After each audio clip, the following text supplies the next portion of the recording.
podcast here on the Firearms Radio Network, presented by Patriot Patch Company and Camarado. Tonight we have RJ Young joining us.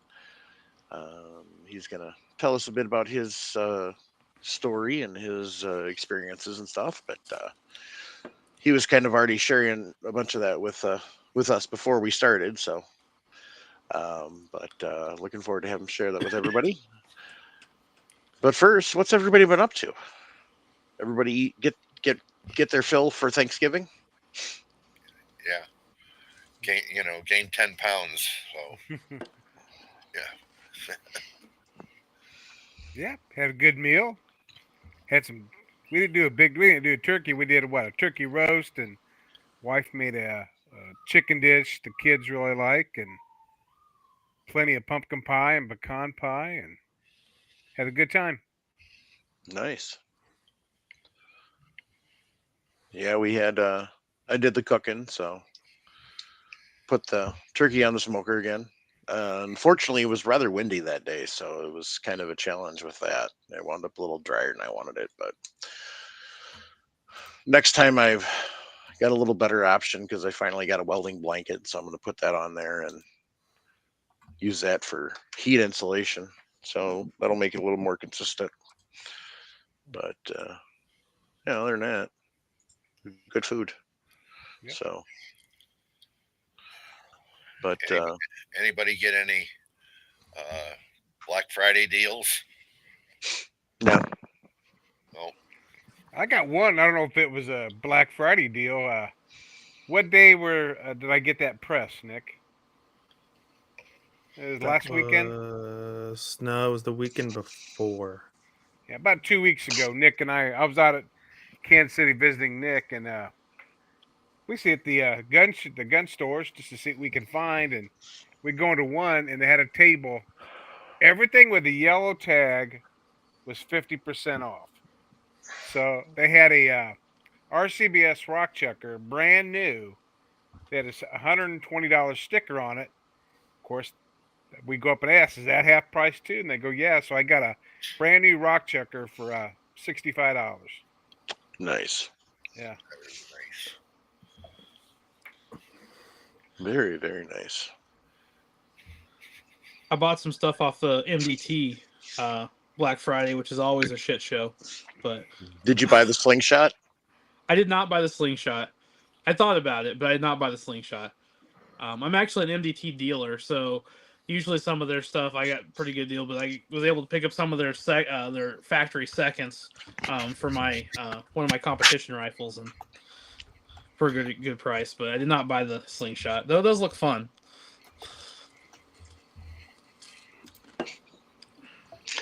My kid obviously is tuned in this evening. Oh, that's funny. Clifford, go fly a kite.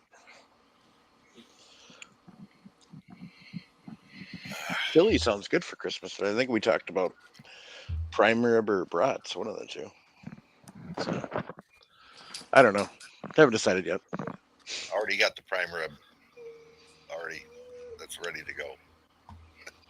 Yeah, might do it on the smoker. We'll see. Next up is venison sticks on the smoker. So, but hey Dan Atkins, fly a kite, buddy. So he sent me a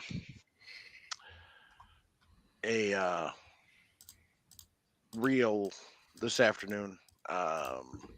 It was Darwin Awards, and there's a guy that's got a little black powder cannon, and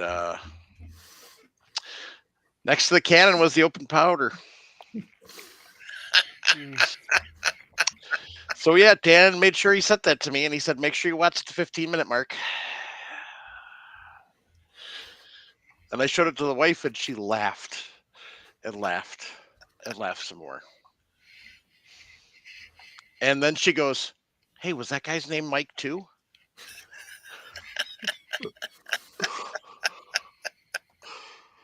Yeah, so I sent Dan a little video back telling him my appreciation and telling him he's number one.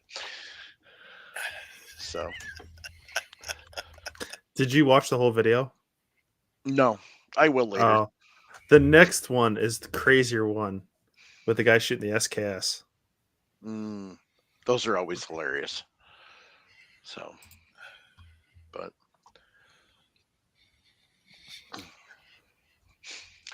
yeah. So we did Thanksgiving. I didn't get to go out shooting like I was gonna. And then we got blasted with snow on Sunday, so I did plowing on Sunday. Yay! But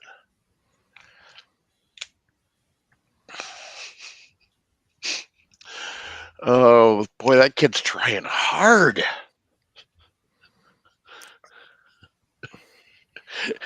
Ask us Midwesterners. This is nothing new. We're all used to this. No, but I mean, look at the comments my kid's doing. He is trying hard. I don't know. The other one lives next to me and came over and snowblowed my driveway for me. So I don't know. What did he do to you to make him have to do this? Nothing. So, but and I'm looking at Clifford Zach's comments talking about heat index. I'm like, this is normal December a lot of times for us. Well, not December. It's more January, but that's fine because I've already given up on the fact that we're going to have nice weather. So now I want ice, and that means that's perfect weather for making ice. And the Red Wings are up 3-0. Woohoo! Thanks, Russ.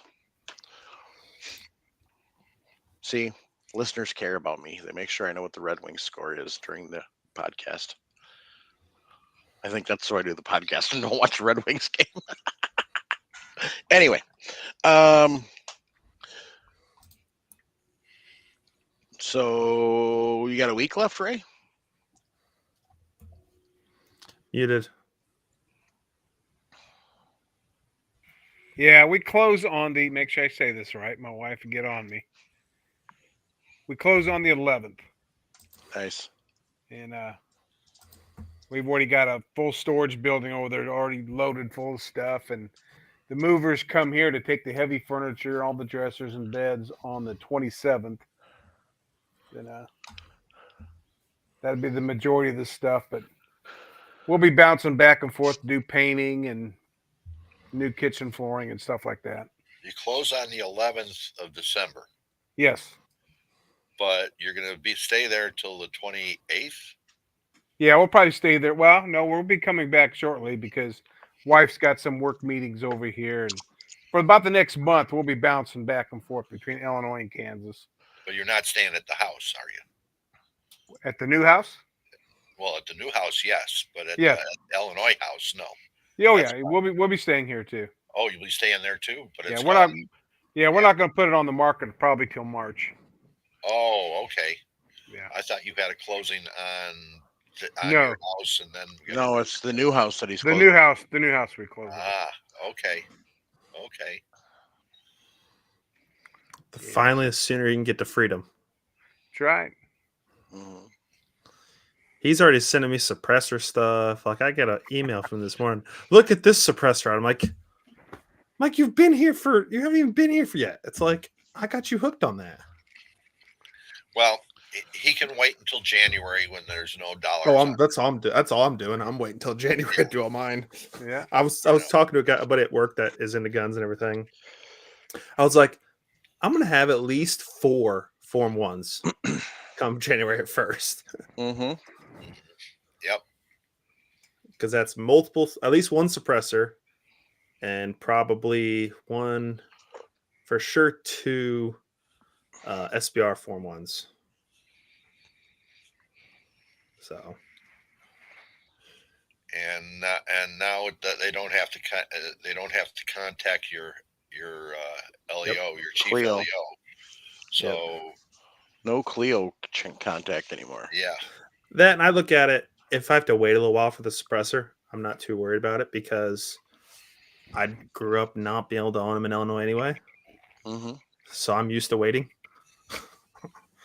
So in that the Form 1s are all done on E-forms now, right? Well, yeah, everything will be e-form. Like when we do our suppressors, we'll go over and do it on the kiosk over the shop. So Right.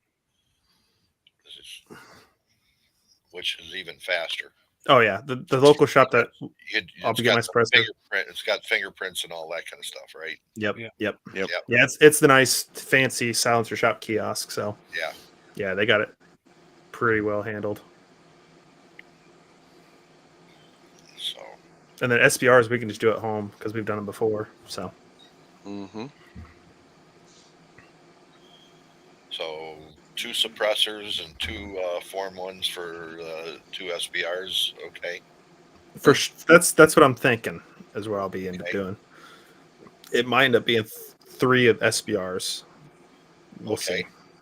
Don't go too heavy on that. You know, you gotta put your priorities right. Well, we asked the guy at the shop, one of the shops over the weekend on Friday. He gave us an answer. Maybe Paul, on an AR low, or even Mike, on an AR lower, if we SBR the lower, can we take, say it's an 11.5 inch upper or barrel? Can you take that upper off and put whatever even shorter on? It doesn't have to be the short. Like the guy at the shop said, oh, you got to do it at your shortest configuration. It's the lower that's the SBR. It's not the upper. Okay. Yeah. Okay. So whatever is your shortest, you registered as that, and so if you want to go 14 and a half, you're still good. Okay. So you just can't go down. Right. You can't go from 16 down. Right. Well, yeah, no, understandable. But if I go from say 12.5 down to 7.5, I can't do that. Yes, you can. Okay, and that's where I was confused when he was saying at the shop. I'm like, what if I don't have anything super like 7.5 inch right now? What if I only had 12.5 inch? But then why do you have to put a barrel length on your Form 1? You don't. Well, we did on Nick's stand. Because it was the only barrel. Yeah. Oh, not your stand. Your my pop shop. That's because it's the only barrel length that can come in. It's a pinned barrel. I think there's a spot that you can say, if I remember right. You could do just the lower. Yeah. I have my SOP, so I've done it a few times. You could do just the lower, and you don't have to put a barrel length. If you're doing a whole gun, you do, but you can still switch that lower to other uppers. Okay. And that's what we'll end up doing is just the lowers. Yeah. And the thing you have to remember is that an AR is different than everything else because the lower is the gun. Yeah. The upper isn't anything. Yeah. Okay. How they ever work that out, I have no clue because that doesn't make sense in the law. Yeah. Yeah, it does because that's the part that's got the trigger. No. They called it having the chamber.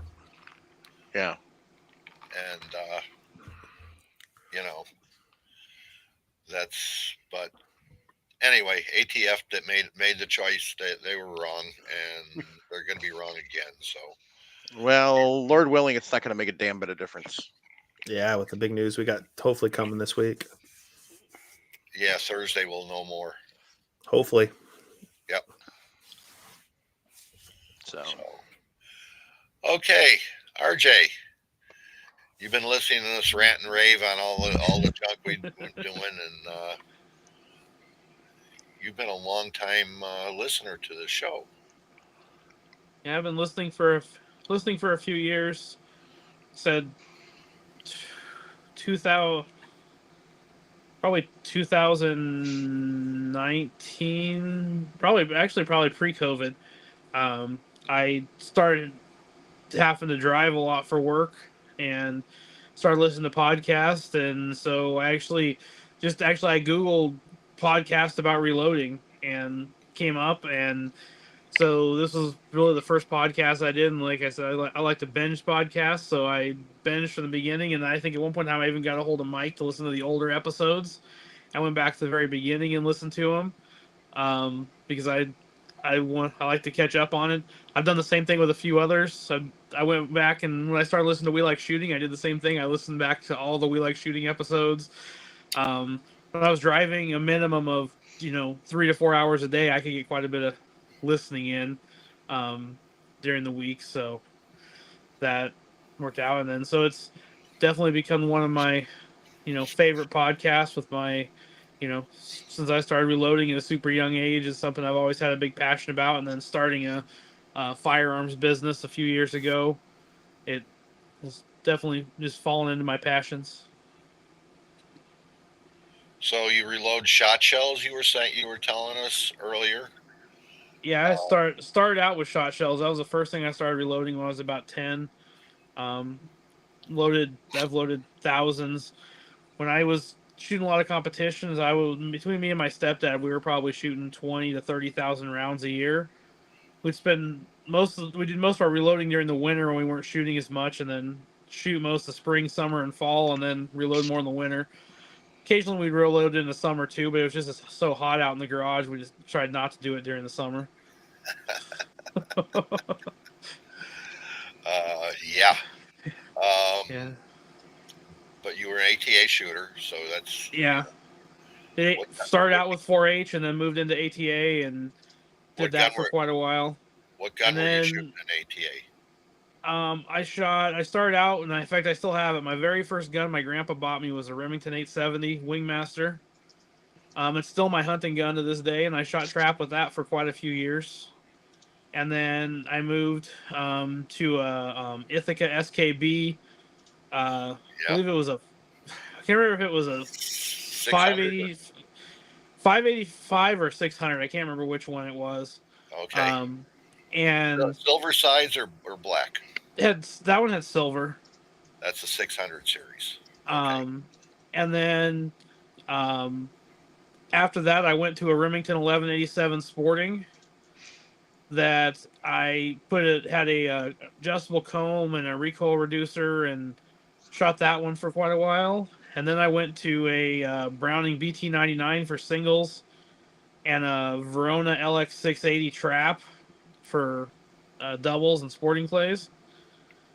And I shot those for years until I kind of got out of it, and I sold both of those because I needed money and I wasn't shooting. And then now I actually, when I wanted to start getting back into it, I got a Stoger Condor competition. But then I got an ordered. I don't even know if they're still around. I think it's Add-A-Rib. They're a rib that goes on with basically 3M tape on the rib, yeah. and added I think it's an inch and a quarter if I remember right, adjustable tall rib, and then I got taller adjustable comb uh, uh, pedestals, and I rebuilt the adjustable comb with Bondo and JB Weld, and sanded it because I shoot a very heads up trap gun. Sounds Um, appropriate for a Stoger. it's I'm the type of guy though. Like once I'm done with it, like that one still doesn't look very good because I'm still kind of refining it a little bit. I have it once I'm done. I'll paint the stock and make it look really nice. I've actually done a couple custom jobs on some older Perazzi's, and once I was done, and the people wanted the stocks painted, they wanted them colored.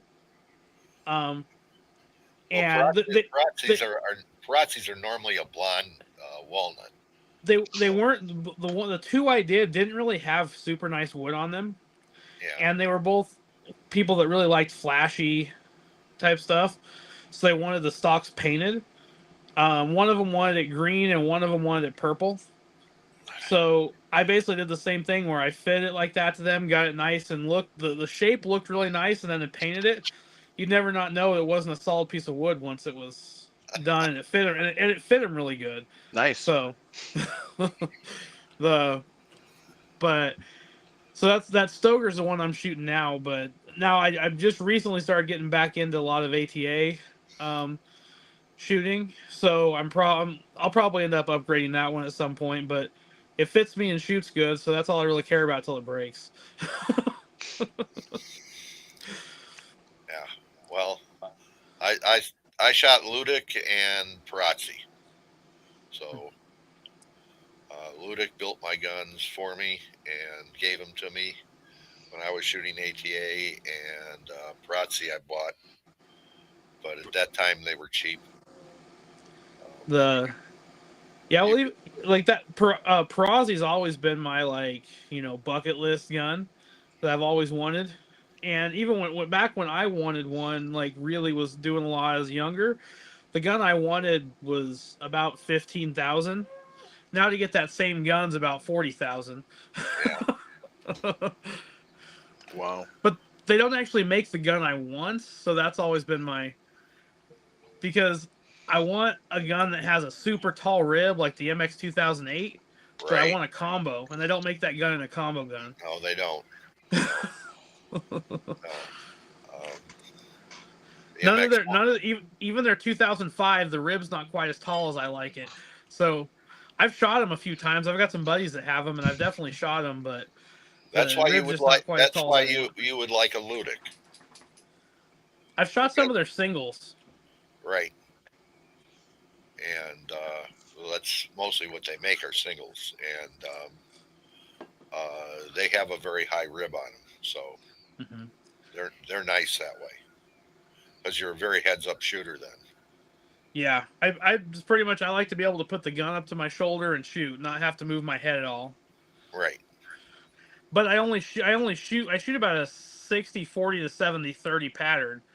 I don't shoot a high gun. I just want the rib up there where I don't have to move my head down. 70-30 is about the shortest I would go because I would prefer an 80-20 on it, but everybody has their own. But Yeah. okay, so you moved on from loading trap and loads and as you're younger and rifle, pistol. Yep, I'm both. I got into loading hunting rifle. I loaded my 270 and my grandpa's 243. And I did it just because I wanted to get into it. Nobody else in the family did it. I talked him into buying me the basic stuff. I started with a Lee Classic kit and a Hornady scale, and then moved up. Eventually started buying some other stuff and got other stuff from there. But I loaded that stuff for 243 and 270 for years. In fact, I still have. I don't have a 24. Actually, I do have a 243 still. My ex has it, but I still have a 270. I actually went and bought another 270 just because I had a bunch of old reloads. That when I got rid of my other 270, they didn't want, so I bought a 270 just to shoot them with. And then I've loaded, like I said, I've got a 7 Ultra Mag, and that one I pretty much had to load for unless I wanted to spend $100 a box for ammo, and I wanted to customize that load anyways, so that one was fun. And then I got my 357. I've loaded a bunch for. Sorry if you hear the whining in the background. My dog is being whiny. You'll get that with labs.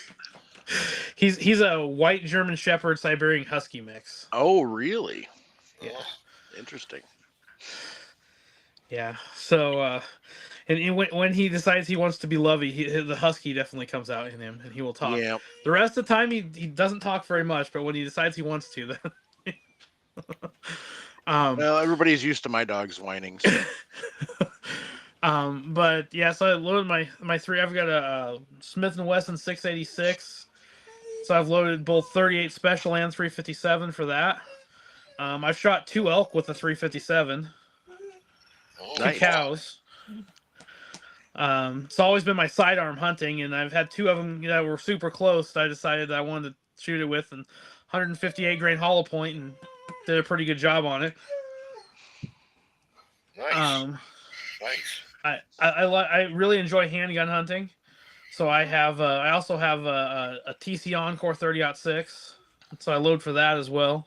Mm-hmm. 14 or 16-inch barrel. 15.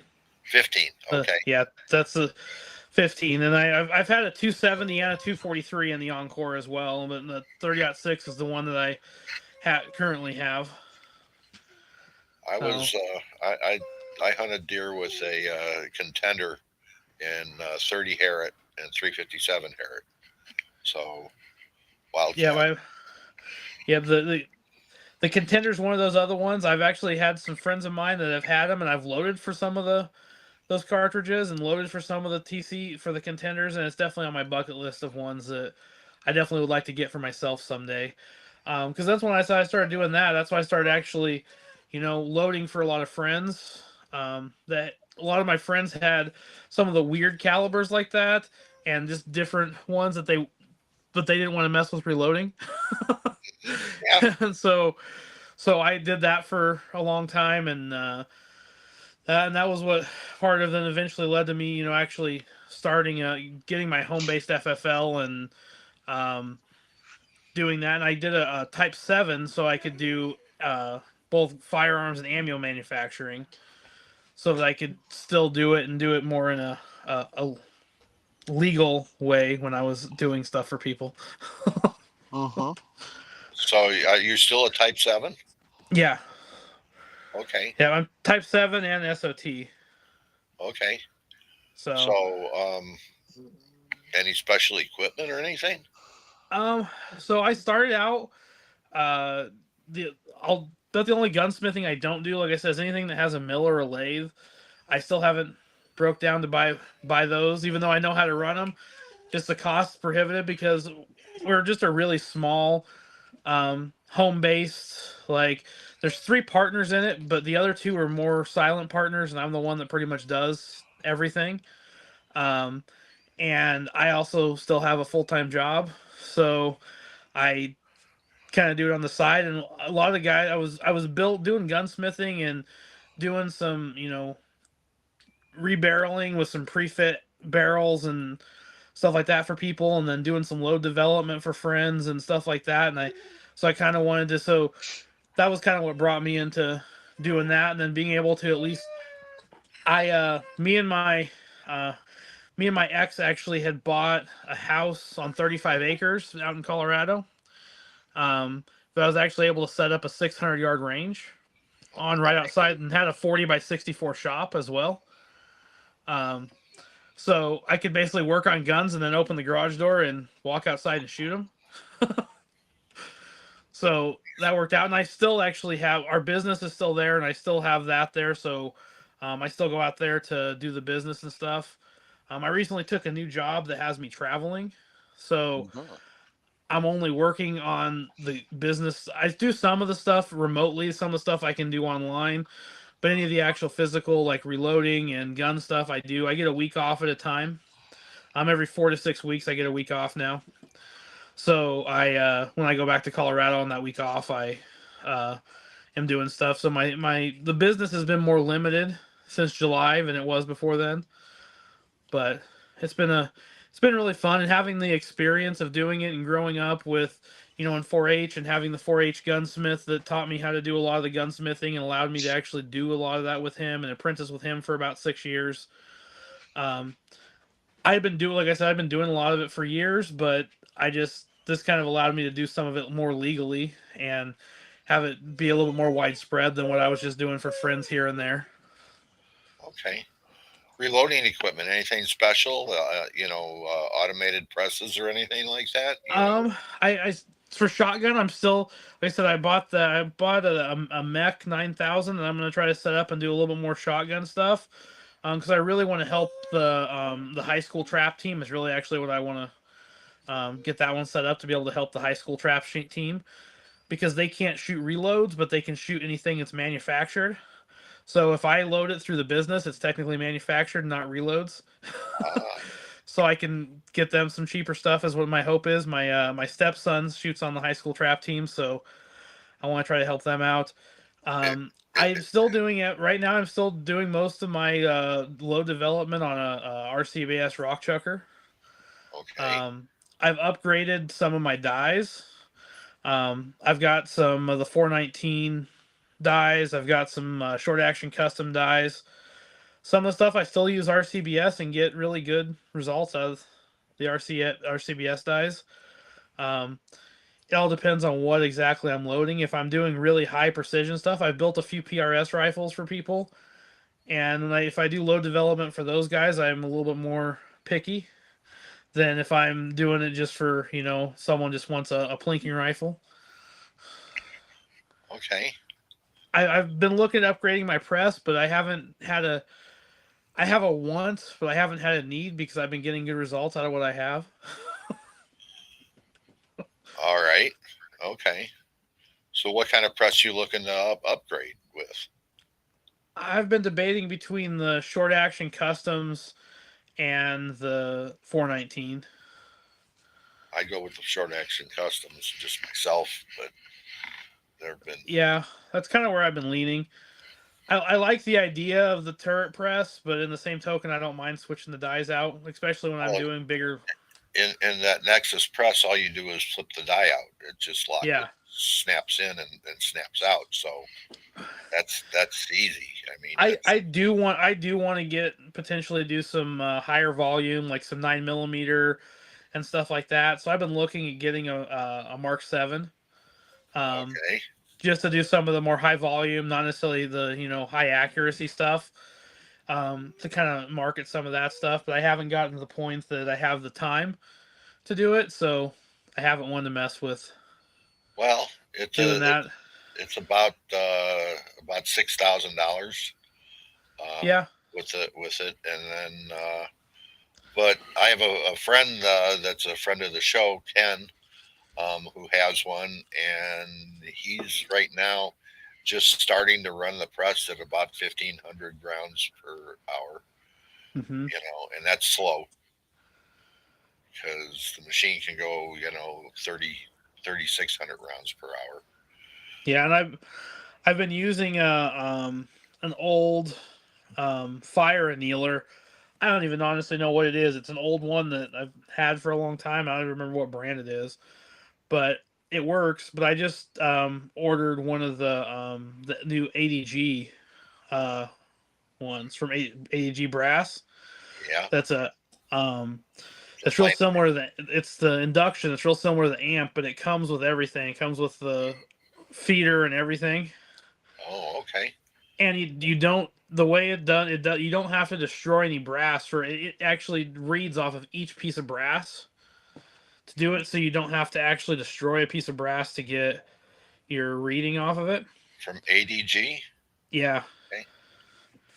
They just came out with it, and so I just ordered one. They're about $1,800 for the setup, but by the time you get set up with an amp mate and everything, it's about the same as what Well, an amp you're is. at 1,600 for the amp press. The excuse me, the amp right now, and then you get the amp Yeah. mate for it and the Dylan case feeder.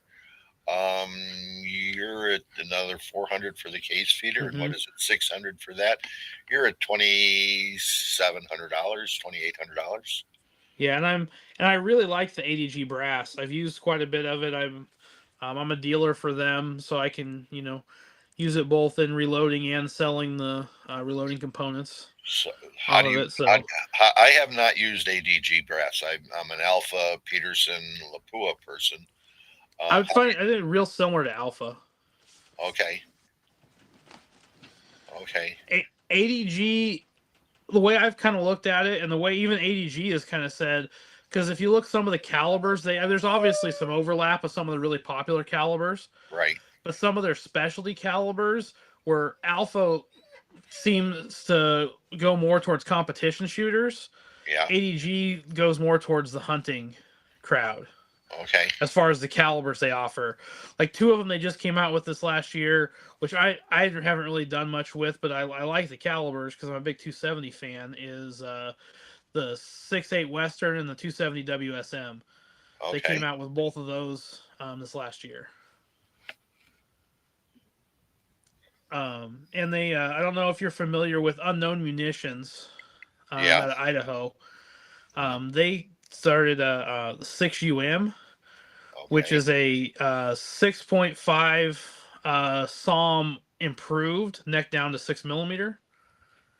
That's gonna Um, be a little warm. Okay. and that's their big hunting cartridge. They're shooting elk out to 800-900,000 yards with it, With a with a six. one fit with a 115 grain nose ring DTAC, or the new bolt that Sierra is getting ready to come out with. Um, and they're pushing that bull at about 3,100 foot per second.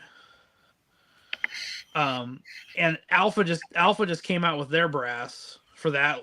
Uh, or not Alpha. ADG just came out with their brass for that 6UM. And it's what I've seen with it. All the brass I've used from them has been really high quality and very consistent.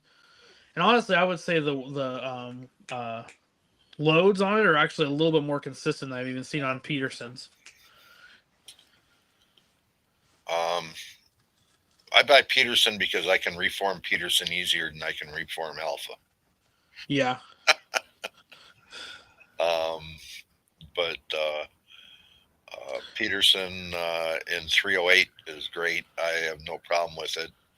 But my 6 GT, my 6 XC are both Alpha brass. Well, then, wasn't it that? What were you reforming for your 22-250? 6 Creedmoor. Excuse me, 22 Creedmoor. 22 Creedmoor. Yeah, because that's when I have a 22-250 that I love. And that's when I heard you, because I was about ready to rebarrel it, and then I heard you say that, and I haven't played with it yet, but I think I'm going to. It's one pass. Yeah.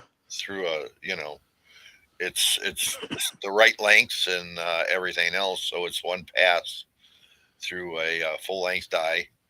I can do it on a Summit press, but it works better on a full size press. But yeah, it's one pass. You're done. That's it. Yeah, because I was about ready to just to throw a 22 Creedmoor barrel on that rifle because I'm having a hard time finding brass. Yeah, and it's and good quality brass is even harder to find. Yeah. So yeah. 20, so that 6UM's interesting. One, they've got two options. They've got a 30-degree shoulder and a 40-degree shoulder.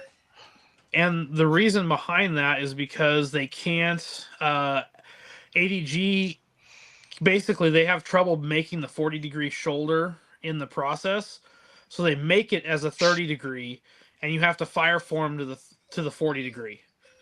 So if you want the 40-degree to get the full, the full bore out of the cartridge, then you have to fire form it because you can only get the 30-degree from ADG. Alpha, or not Alpha, Unknown Munitions will fire form it for you. Fire form it for you. And they will load it for you in either one as well. But they've been saying that they're getting such good results out of the 30-degree that a lot of them are actually switching to the 30-degree over the 40-degree just because of the ease of it. But that's for the reason they had to do that, because Alpha couldn't do the 40-degree shoulder for them. That's some expensive brass.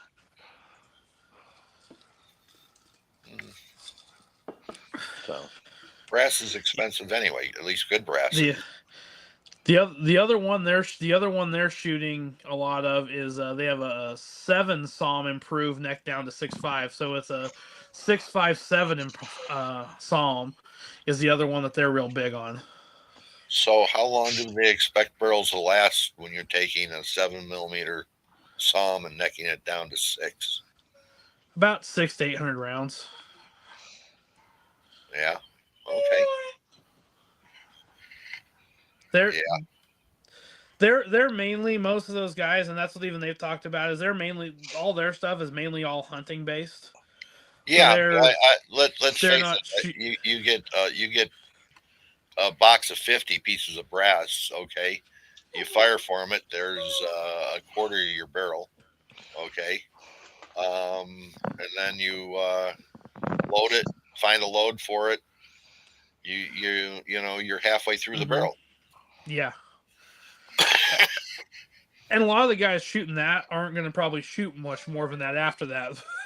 But no, I mean, it's. I used to tell people, I said, if you're going to buy a hunting cartridge, buy 100 pieces of brass for it, work up, get it to where it's perfect, and load for it, and 100 pieces of brass is going to last you years. Yep.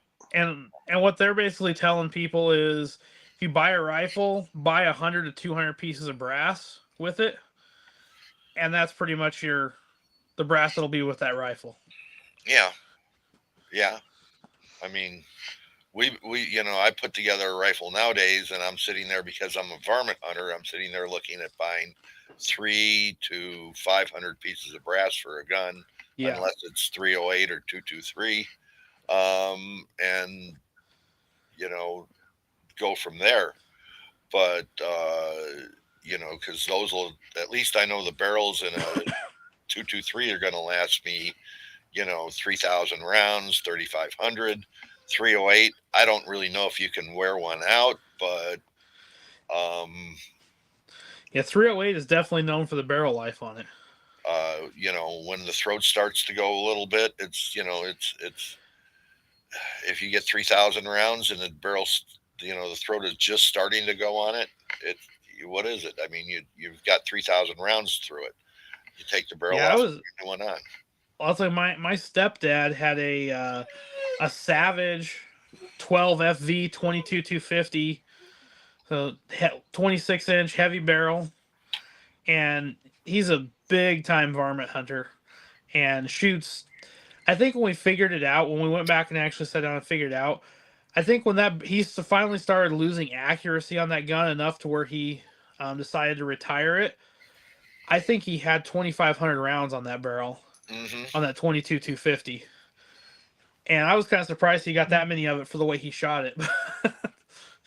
Well, every barrel is a lot unto itself, and people used to sit down and question me on 22 250 shooting, you know, going to a prairie dog town and putting 100 bullets through the gun in an hour, and you sit down and the barrel got hot, yeah, put it off to the side, but that's why they make gunsmiths. So okay, Yeah, so you can put new barrels on. It's yeah. it's you He had know, that one and a Remington 788 223, uh huh, and yep. between those two guns, he's killed more prairie dogs and coyotes, especially coyotes, than Yeah, a lot of people have ever seen. but yeah, you'll find that you know, prairie dog shooters are really bad. I mean, they're very, very rough on their guns as far as barrel life goes. So we get on a prairie dog town, and if it's a hot town, you can burn a gun up in an afternoon if you don't, Oh yeah, you know.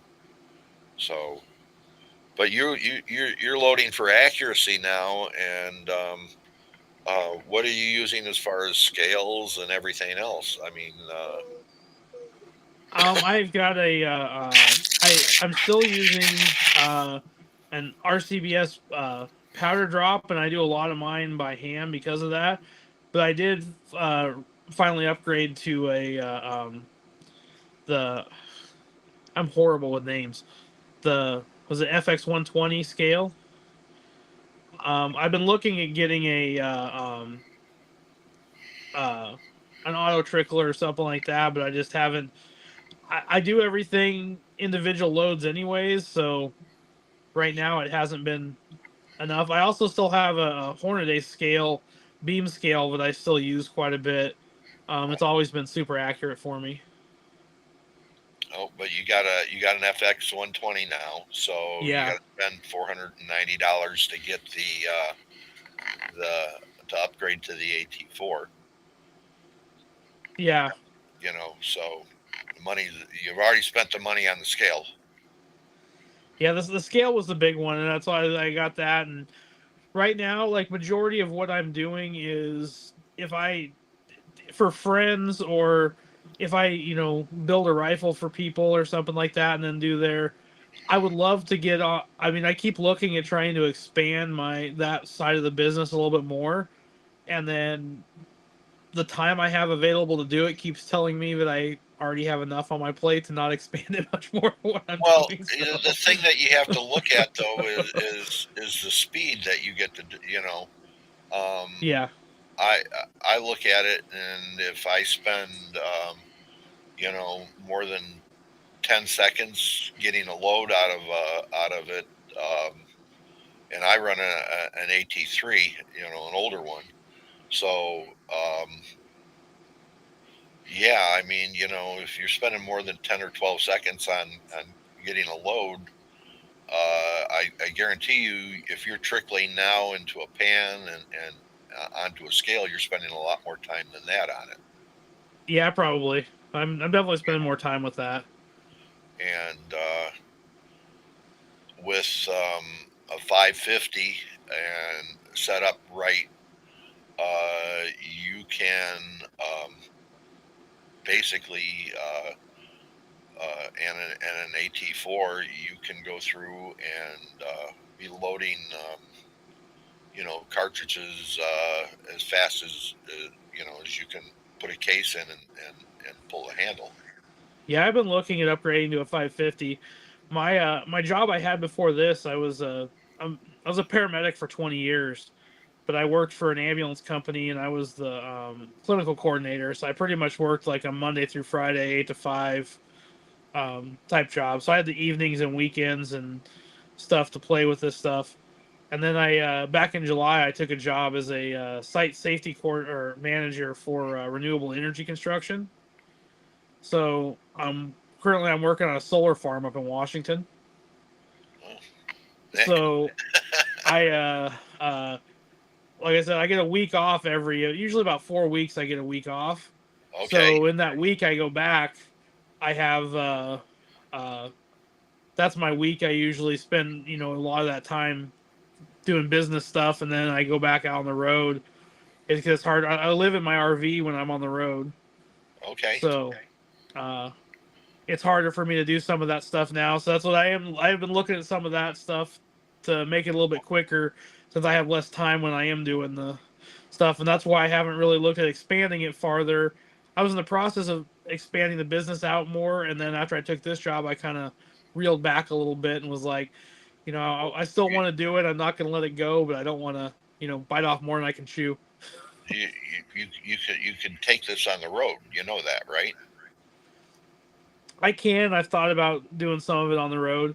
I just have very limited room in the RV I currently have. I have very limited room, so I'm looking at getting a bigger RV. And when I do that, it'll probably be more like I'll probably look at doing more of that. Okay.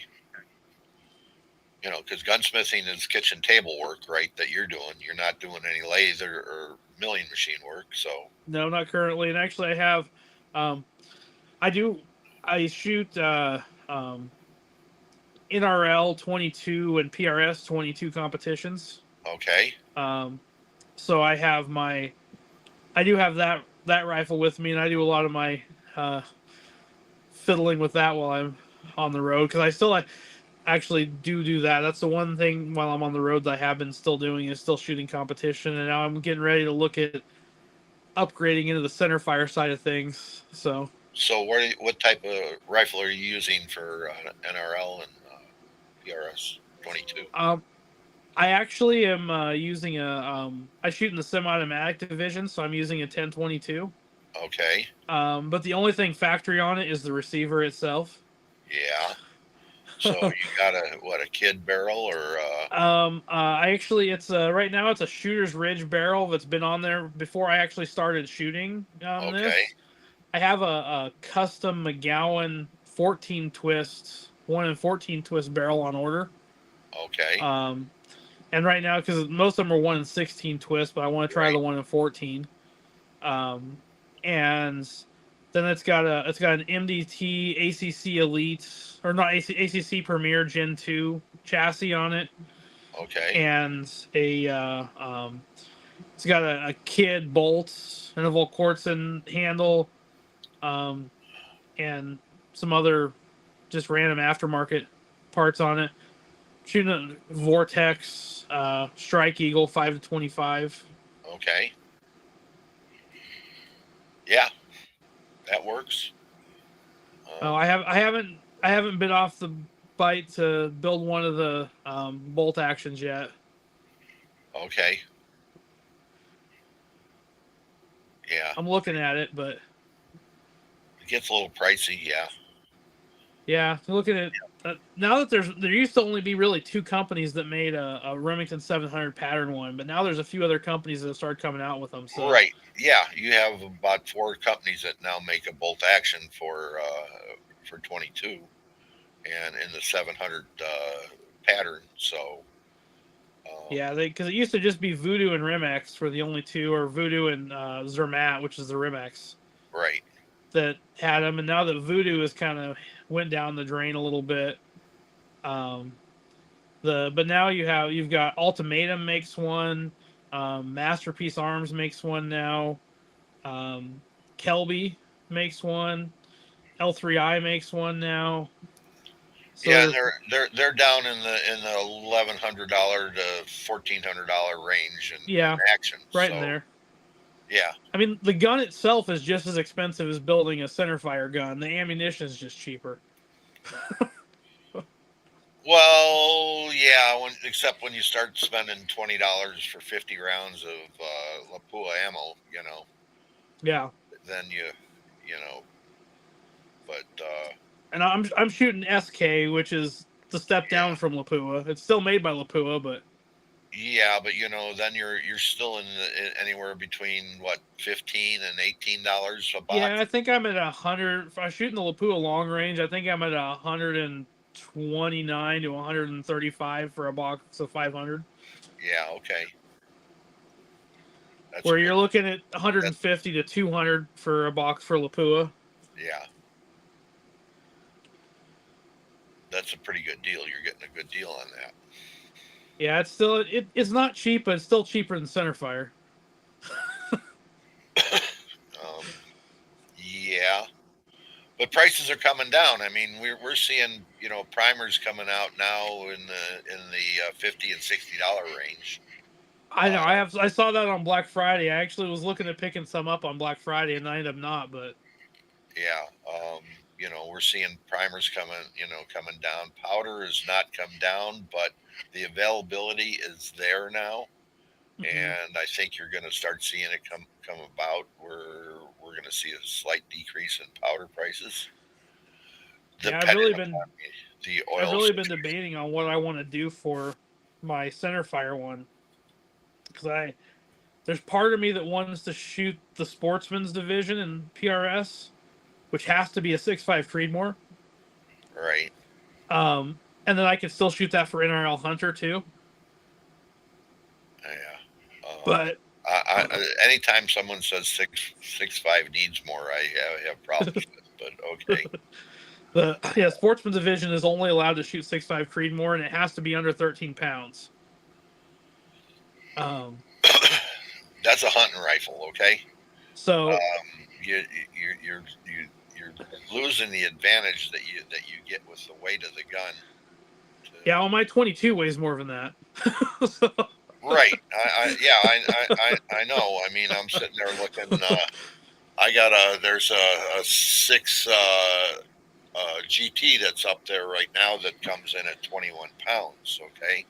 I think my 22, when I put that MDT chassis, because I have the internal and external weights on it, I think I'm right at 16 or 17 pounds for where that one's setting right now. My 1022 is over here, and it's weighing in at uh, 15 pounds. So, And that's they're just right now with the level of competition and the level of where everybody's at in PRS. That Sportsman's division has a little bit better chance of actually doing a little bit with it, and then I could basically take the same gun and shoot NRL Hunter open light division, okay. because that's 12 pounds and under. Yeah. But So I could probably get it about, if I stuck that 12 pounds, I could probably get it there. But I also kind of really want to build a 25 Creedmoor. So if I do that, then I'd have to go to open division. yeah. And then you're up to some of those guys are running 26, 28 pounds in a Yeah. rifle. I mean, a lot of them they're running, inch and a quarter straight 26, 28-inch barrels. And Right. Muzzle brakes and yeah. a lot of them are starting to run suppressors now. Still stick with muzzle brake. I really want to play with Eric Cortina just came out with a tuner that'll work with a suppressor. Right. I Yeah. really want to play with that now that he came out with that. Well, he just came out with that this weekend, so Yeah. No, I almost ordered one the other day when they came out on the market. Because I have a hard time not shooting. I pretty much shoot everything suppressed. I have a hard time except for my 22. The 22 I actually don't like shooting suppressed for competition. Because it's almost too quiet. okay. And it's really hard for the spotters and it's really hard for the timers to pick up the shots. So I'm not a huge fit now for when I'm shooting prairie dogs with a 22 back at the house in Colorado because we're shooting towards the road, so we have to shoot a 22 is the only thing we can really shoot shooting those prairie dogs. The suppressor on that 22 is really nice. But most of my big stuff, I have a hard time shooting anything that's not suppressed anymore. Yeah, I see. I come from the poor state of Illinois, and I can't, own any of that stuff. So I just have to, put up with loud muzzle brakes and. I was a big muzzle brake guy until I got my SOT. Okay. And then started. I played with other people's, but I never had a suppressor till I got my SOT. And then now it's like, okay, now I have a hard time shooting stuff that's not suppressed. Yeah. And then after January 1st, I'll probably move some of the. Right now, all the suppressors are in the business name because I don't want to pay the tax stamp and move everything over. After January 1st, I'll probably move some over into my personal. Yeah, the business on them. Here's the paperwork on it. Okay. Yeah, exactly. So. And that's the other thing that a lot of people don't realize, though, that suppressors, you have to have a letter that goes with it when you move, when you go someplace. Well, it makes it a little bit, it's easier for you because you're an SOT. You can go where it with it, and say it's business. But individual wise, going out of state and stuff like that, there's a letter that's supposed to say that you're going someplace. It does, and if I as an SOT, I still have to have my SOT paperwork with me if I'm traveling with it. Yeah. What makes it harder for me is like if I have my, like when I go hunting with my stepson. Yeah. Like, I can't say I haven't bent the rules a little bit, and his guns have had stuff on them, and like the 22 that has the suppressor on it for prairie dogs is usually in his room because he probably shoots more of the prairie dogs than anybody else does. Yeah. That's good. But the suppressor's still in the business name, and so technically, if me or one of the other business owners isn't there, he shouldn't have that. Right. Yeah. Which my ex-wife is on the business too, so I mean he can have it around her too. But like if he goes with his dad or something, it must be nice to have an ex-wife that allows this kind of stuff. I mean, Oh, yeah, me and her are still very amicable, and she's one of the business partners in the business, and she's into guns and stuff. Not to the level I am by any means, but she's still likes to shoot and do that stuff. She has her own little 22 that she'll go out there and set and shoot prairie dogs when she gets bored. Okay. Very nice setup. Yeah, it is. Yeah, I definitely miss the fact that I can still use that area as far as the business, but not living there anymore is definitely not ideal, but still works. So I actually hosted some NRL 22 shoots out there too. Oh, nice. That's actually kind of how I got into it, was hosting them out there, and then since I've actually been up here in Washington. It's weird. Washington is Colorado's a pain in the ass too, but Washington is a more restrictive state, but there's actually a really good competition shooting community up here. And you'll find that Washington, as far as the east side of the state, has some really great ground squirrel shooting. I'm actually on the east side. I'm on the southeast side of Washington is where I'm at. So okay, well, look around, and there are some good ground squirrel areas to shoot. Yeah, I'll have to take a look at that because I've there's more shoots for NRL 22 and PRS up here than there is back in Colorado. Oh yeah, So definitely, definitely. the that's been actually really nice up here to be able to at least continue doing that stuff while I've been up here. Hmm.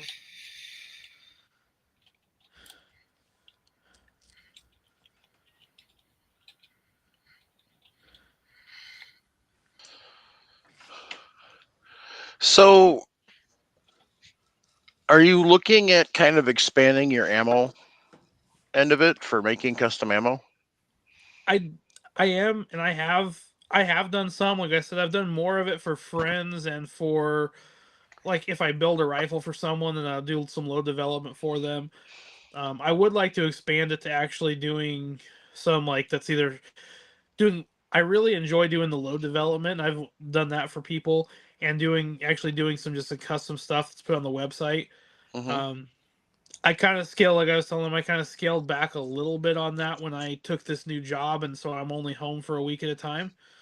It makes it a little bit harder to have a time to do Yeah. that, but that is my goal, is to eventually be able to have some of the common stuff, 9mm 223 that's custom loaded, um, and then also be able to do really advertise out there and do load development to where even if someone doesn't have a time or desire to do it, if they want to send me their rifle, then send me your rifle and I will do the load development and send you that. And if you want to reload it after that, then fine. Or if not, just send me your brass back and I'll reload it for you. Have a couple different levels of that. I Okay. have the business plan for it all put together. I've just never executed it because of the time restraint after I took this job. Yeah.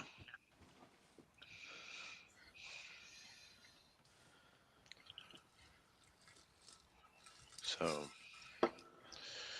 So as you listen to our podcast and gone through things, have you learned much? I have. I actually have learned a lot. And I would say I probably fall in one of the similar buckets as you. If I go down the rabbit holes and like to find, all the little things as far as getting into the minutia of stuff. So I Okay. really actually really enjoy listening to, some of the stuff, and I've probably learned a lot from you on some of that stuff. Um, I've done some older cartridges, and I've learned stuff from Nick and Ray on some of that. When I've had some people, come to me with cartridges I wasn't familiar with. In fact, my IOI, the ATF agent that comes and does the interview when you get your FFL, he was asking me about some of that, and he had an 8mm Lebel that he had some questions about, and so I knew more about the stuff than he did, going back, and I had to do a little bit of research on it, but he's like, I'm shocked at how much you know about some of this stuff. I'm like, well, I like it. I get into it. It's like I knew more about most of the ATF laws when they came to do the interview than they did. So Well, that's good to hear. I mean, it's we're providing informative content that and we're just a bunch of guys that get together and have a good time at the same. and I think that's one thing I've really enjoyed about the podcast is it's not, you know, that's what I really like about you guys, and that's one thing I like about two of the others that I listen to on a very regular basis are We Like Shooting and the Misfits Media podcast. And I feel like both of them at different levels about different things, but they're kind of the same thing. It's like kind of like a group of people just talking to each other and having fun, as well as being informative with it. And that's what really drawn me to it. And that's like that's kind of how when me and Mike started talking about me coming on the show is when I joined the Patreon for you guys, when I was able to do that. I wanted to for a long time, and then when I was finally in a place where I was able to do that, that was you guys and We Like Shooting are the two podcasts that I have memberships to that I want to help support and make sure you guys keep going, and because I definitely want to make sure that you guys are out there for other people and for me to listen to, every week. There's always something new, because I'm one that truly believes I don't care, even if you're considered an expert on something, you can still learn something from someone else. Oh, definitely. I mean, I'm still learning things, so that's not going to change. Um, but we appreciate the support and the feedback, and this is very enjoyable to hear people that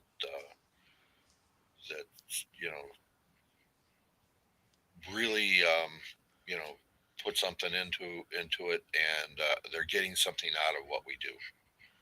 So Yeah, like I said, even my business, like I won't say I'm the best reloader in the world, and there's definitely others better than me, and there's probably other businesses out there that but I put the passion into it, and I'm never gonna send a product out that's not to a level that I feel like is really good, and mhm. that's why I have stayed smaller, because with the time I have, I don't want to mass produce anything that I don't feel like would be that type of product. And it's kind of the same idea of just like having the passion out there of you know I've seen a lot of even other businesses that try to compete with each other, and like I'm there to support other businesses that do the same thing I do, even because I know like I can't service everybody, they can't service everybody. Like I want to make sure that we all you know get along, and little things, learning little things here and there from groups like you guys that truly are passionate about something. And I think there's something to be said when a group of people is doing something they're not getting paid to do,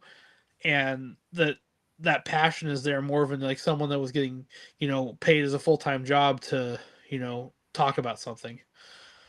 Well, we appreciate that. And I mean, that's one of the reasons why I love having Nick and Ray on, because they come up with stuff that is really off the wall. That you look at Nick loading, taking a 28 gauge shell and making what is that, a 450 Webley or 577 450. 577 450? I mean, Mhm. come on.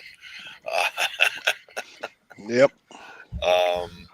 And Ray has got all this knowledge of military weapons and old stuff that I don't know much about. And Yeah, that's I love I don't do as much with it, but I do love black. I'm a big muzzleloader. I used to shoot competition for muzzleloading, and I like muzzleloading and black powder cartridges and stuff. I don't do Another nearly as much as I would 4-H. like to with it. Yep, I started in 4-H and then did some outside of 4-H, and I the was on our shooting sports board for Dane County for a while. Now I'm just department chair for mechanical science and electricity. I So, was I started as a shooter obviously when I was 10, and yep. then I became a junior leader, and I was one of the first in the United States to be a junior leader in shooting sports.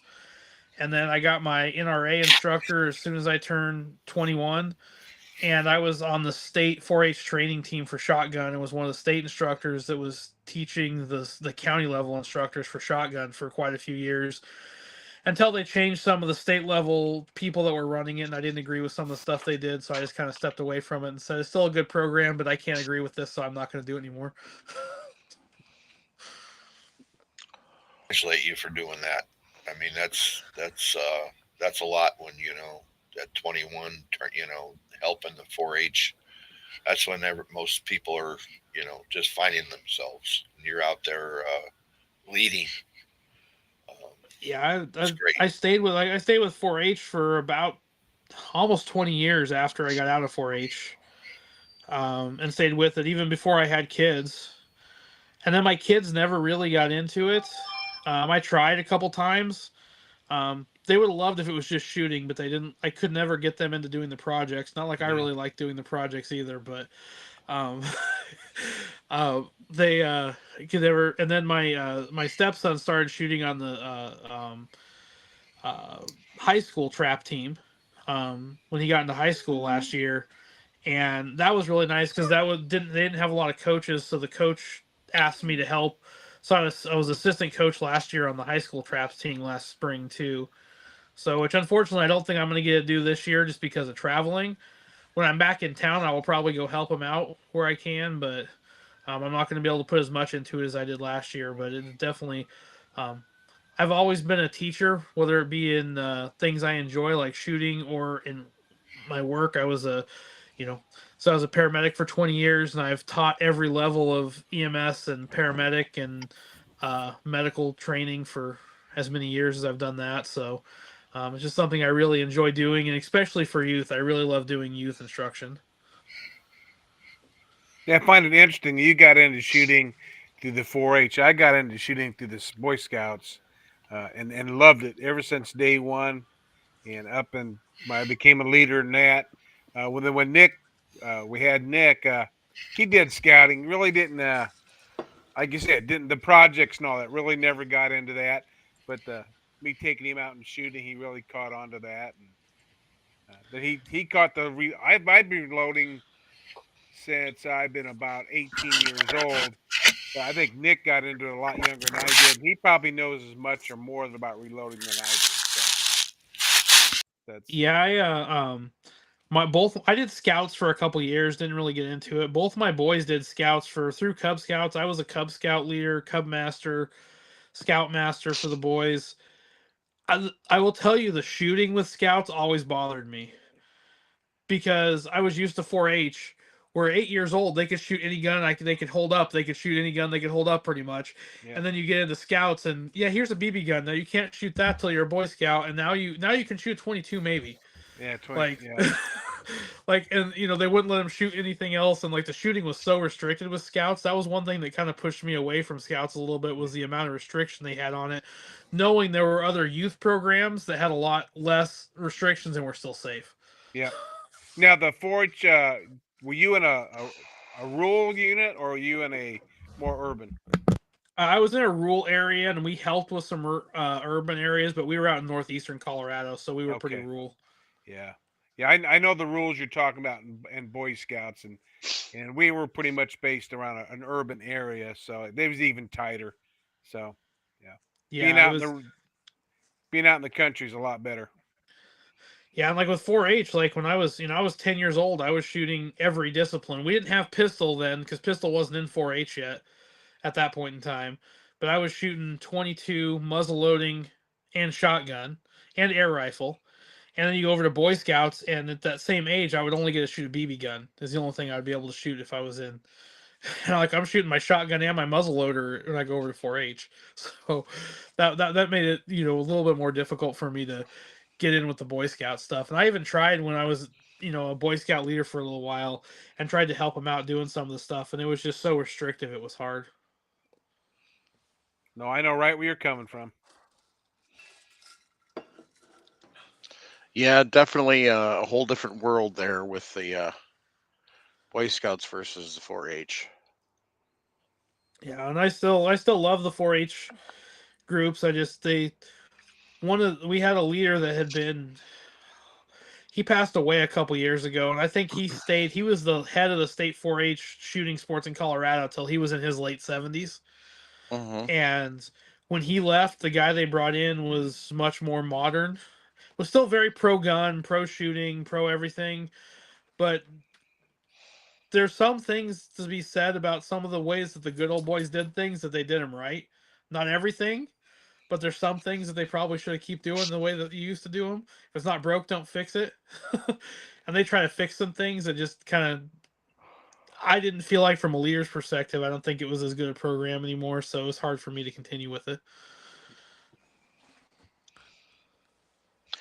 Yeah, that makes it difficult when they do stuff like that.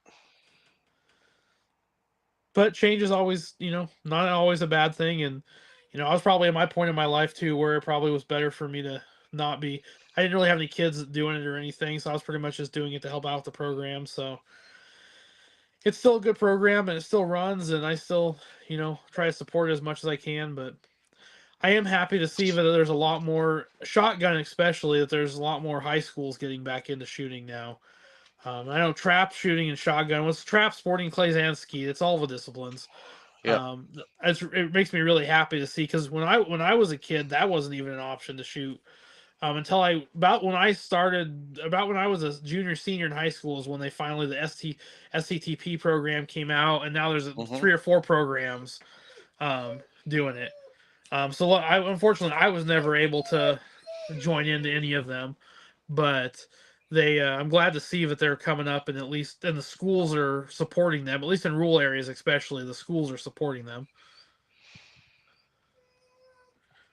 Yeah, I'm actually surprised.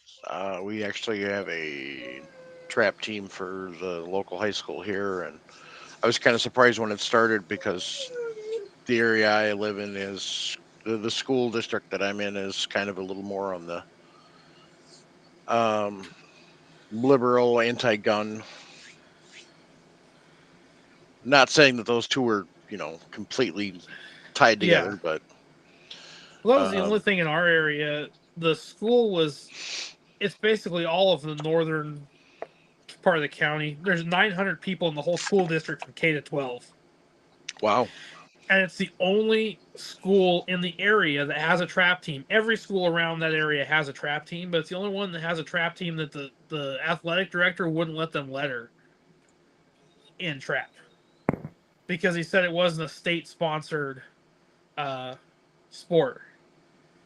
And so they were fighting that when I left. interesting. Um, but all the other schools that were rural schools around, all of them would let them letter, except for the school that my stepson went to. That's Um, crazy. but at least they'd let him shoot, and they'd let him associate it with the school. They just wouldn't let him letter. So it was progress, just not all there yet. That Yeah, There's a public range, or did the school actually have their own range? No, they're public ranges. Public ranges. Public or semi-private member ranges that let the Mm, kids go shoot. Both. There's okay. a mix of both.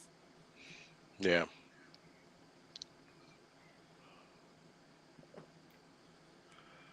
It's a shame they wouldn't let him letter because he put just as many hours in at that as a lot of kids do for football, or baseball, or basketball. Yeah. Well, he plays football too, so it would make him a multi sport Yeah. letter too. So that's what he was really. Which the new superintendent that just started this year, he came and he wanted his son to start shooting on the trap team. So the trap coach was like, "Well, you know, that's great. We want your son to start shooting, but what do you think about this?" And so he was talking to the superintendent to see if maybe he could put a bug into the athletic director's ear about changing that. And I don't know where that's went at. I haven't been involved with it this year, but Yeah. I so I'm know hoping that maybe he was able to change that. there's more and more colleges giving scholarships to either shooting sports, archery, a lot more different stuff than the conventional baseball, football, basketball. So it's good to get younger kids into that if they're interested. Yeah, we had, I think, 3 or 4 people when I was in high school that one went to CSU on a trap scholarship, and 2 went to Alaska on a rifle scholarship. Yeah. Yeah, I got a coworker I used to work with. His daughter uh, got her archery scholarship and did quite well.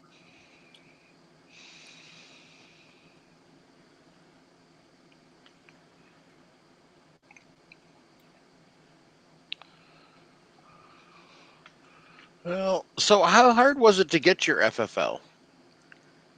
It was amazingly not as hard as I thought it would be. Um, you it's so for since I got a Type 7, it's $150 for a 3-year uh FFL. Mm-hmm. Um, I think a Type 1, which is the non-manufacturer, is actually more expensive. I can't remember what it was, but it was actually more expensive, which I thought was kind of weird. Um, and then you decide who's going to be the responsible person for Mm-hmm. it, and you can have multiple, and they actually suggest you have more than one in case someone dies or steps away for the business or something. So we had 3 because my ex-wife and a good friend of ours also already had a business running. They had an auto shop, an auto Mm-hmm. mechanic shop running.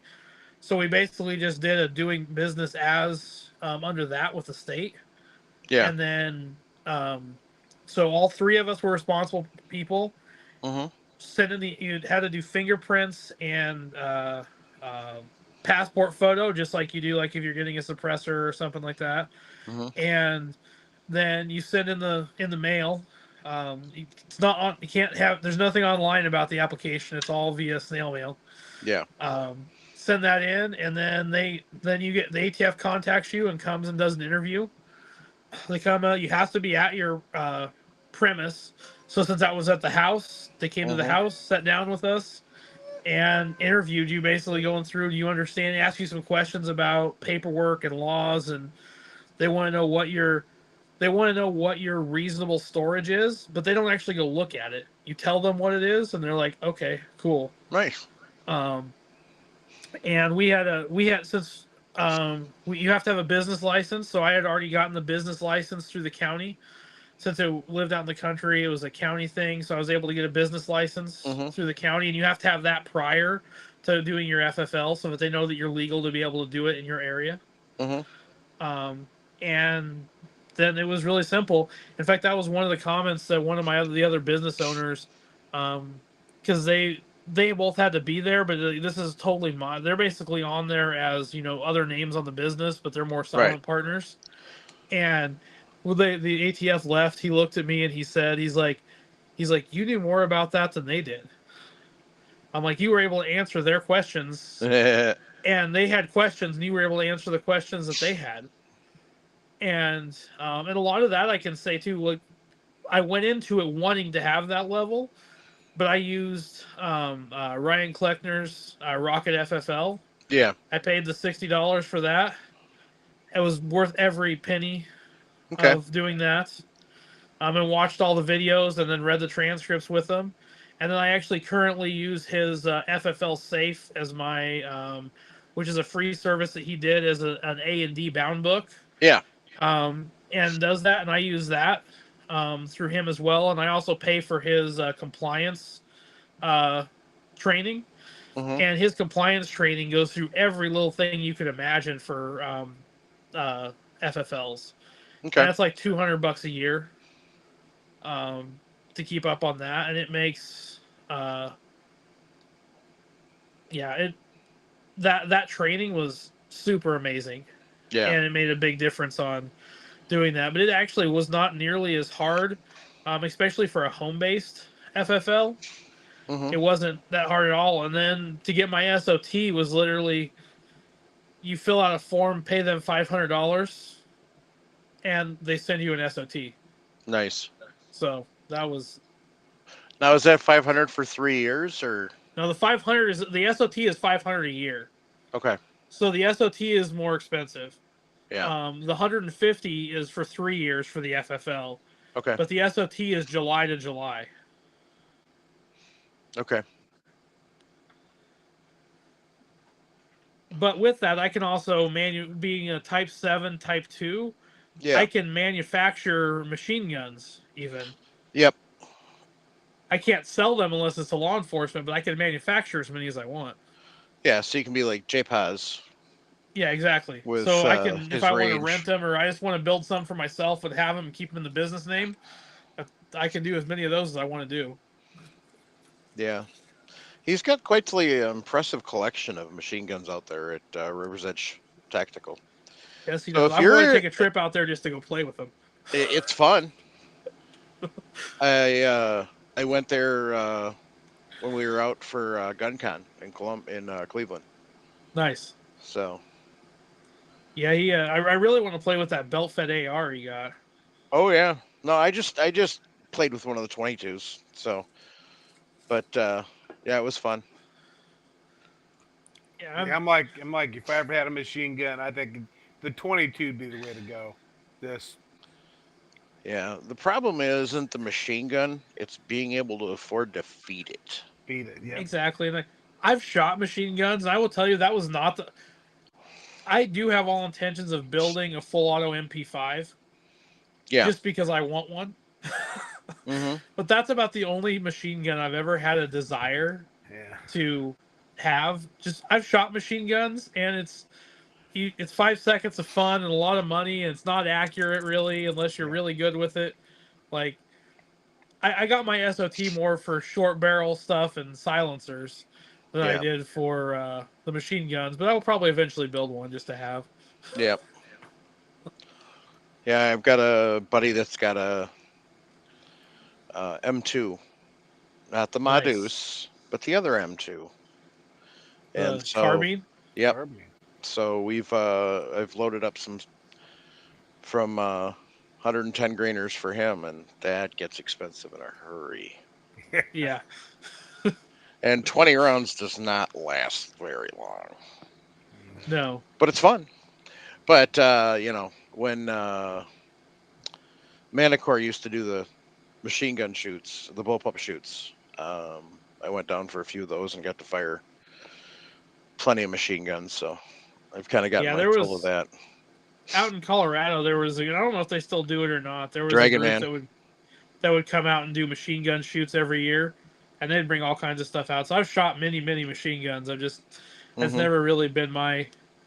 They're fun. Don't get me wrong. It's a gun, and I love guns. So Yeah. but just not the top of my list.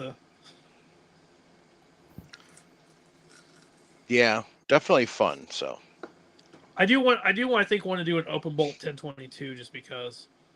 But that's the one that I shot of Jeremy's, and that was fun. So, but it was kind of dirty at the time.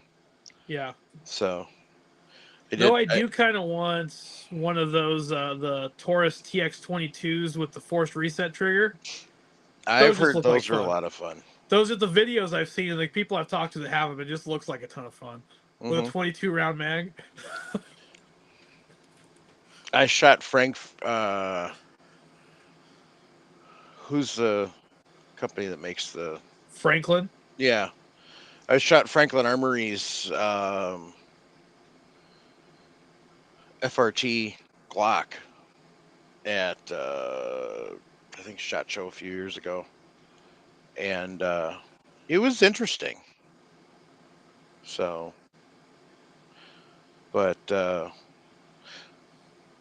not very controllable. So Yeah, I've shot an actual Glock 18 before, yeah, and while it was fun because we put a 33 round mag in it, yep, there's no way I knew where most of those bullets were going. I mean, they were within the target range, but yeah. as far as like having them on target, there's no way. Mm-mm. I think it's funny that Glock did all that messing around. They created all that controversy, and somebody's already figured out how to make the V I mean, fall out. everybody knew it was going to happen. I've Oh heard yeah, some people say it was actually easier to make one for the V than it yeah. was for the other one. It was actually almost better designed for a Switch. Wouldn't surprise me. I saw some rumors today about the Gen 6 coming out soon too, so Whatever. It's still a Glock. Who cares? yeah. My main carry gun is a Glock, but I have a couple carry guns, and the main one I carry is a Glock. But I like them, but there's still others that I like better. Buy a I've dagger. got a Glock and a 1911 that I carry. So. Yeah. My main carries a P365. Mine's a Glock 29. Ouch. I had a 27. I got rid of it. I've had a 27. I actually really like that 29. And I'm just a glutton for punishment. I love a 10 I millimeter. guess because I hated the 27. I can't even imagine shooting a 29. I actually think the 20. For those who aren't shoots familiar, better.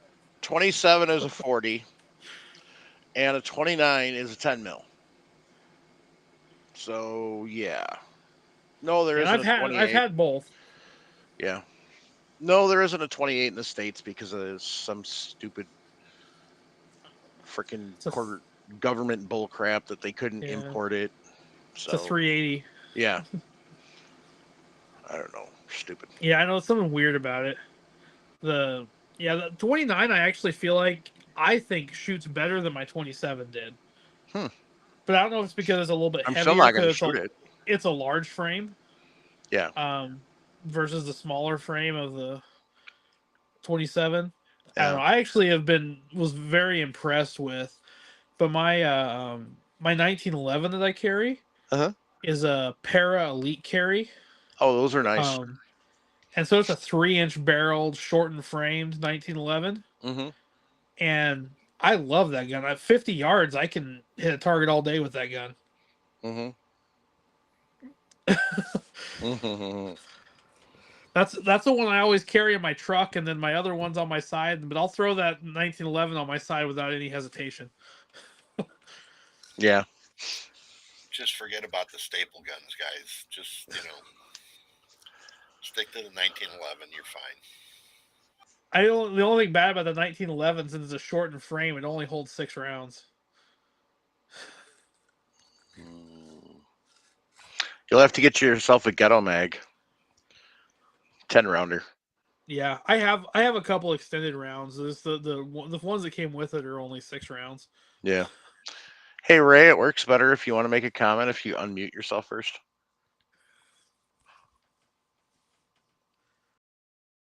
Thought it did. Nope. I saw the lips moving, but we didn't hear no noise. My wife says the same thing all the time. So no, I carry a G43 with the shield mag. Nice. Yeah, I made the mistake of I wanted a smaller like gun I could just throw in my pocket when I didn't have normally I wear clothes I can easily inside the waistband carry anything almost and doesn't bother me. But Mm-hmm. there was times I wanted something I could just throw in my pocket, and I didn't have a lot of money at the time, and so I ended up buying a Sky. Yeah. That was not a good idea. I had a Sky that I got in a horse trade, and I had it for one trip to the range. That's all it took. I put 2 magazines through it and realized that I wasn't going to have any skin left on my fingers, and unloaded the third mag that I was going to shoot, and then got a hold of somebody that I knew that was interested in it, and got rid of it that day. Mine shot pretty decent, but it had a lot of the magazine feed problems that they have. Yeah. So I just had a lot of feeding problems, so I never trusted it to carry it. So I never actually really carried it because I never trusted it. Yeah. They're defunct now, aren't they? Nope. Yeah, Are they're they? gone. They Oh, had yeah. They gone. I think Thank it was God. tax evasion. I think they actually like shut him down for tax evasion. Okay. Thank God. Um, I'll tell you the other. My ex carries a Sig P238, and that's a nice little. I've sold so many of those after people shoot them of hers. Mm-hmm. So the little 380, but it's basically a mini 1911. And after people, especially women that have smaller hands and weaker grips, because it's not super light, but it's still small enough, and they can still rack the slide easy on it. I've sold probably 4 or 5 of those after concealed carry classes. When people shoot it, they shoot other guns and they shoot that, and then I've sold them. The Colt Mustang Yeah. was the first like that. Yeah. Mine has been confiscated by my youngest daughter. All stainless steel Mustang. Yeah, And those have jumped up in price like you would not believe. I paid $600 for it when I Yeah. bought it, Yeah. and now you can't touch it for anywhere near that. Nope. Nope. Good That little pistol. that little 238 it's a limited edition purple one. It's got a purple slide and purple Mhm. pearl grips from Sig. Yep. I think we searched for it, and because she saw one in a video or something somewhere, and we searched for it and found one new. And I think we paid almost $800 for that thing, and now you can't even find them on the used market. We had one come through Bass Pro. We had it for a week. I was gonna say I could probably sell 10 of those purple ones if I could get them, because I've got so many people I've had to sell other non-purple ones to because they see hers, and then I can't get the purple one for Did them. you check Davidson's? Because I think that's who it was through. Was Davidson's? It is, but it was a limited run, so they don't have them anymore. They're not currently making them. Yeah. So. And we bought that one before I was an FFL, and now that I have the FFL, if I had those, I could sell them like hotcakes if I could get that purple one. Mm-hmm. 938's better anyway. I've actually thought about buying one for those for myself because I do want to get a little pocket gun, something like that. I've been looking at the 365s and the 938s, and The only reason I never really seriously thought about a 938 or a 238 is because it's a single stack. yeah, that's the only reason I don't carry my my 1911 very often. But I still like that gun. Sets in console in my truck every day, and it's always there if I need it. Yep.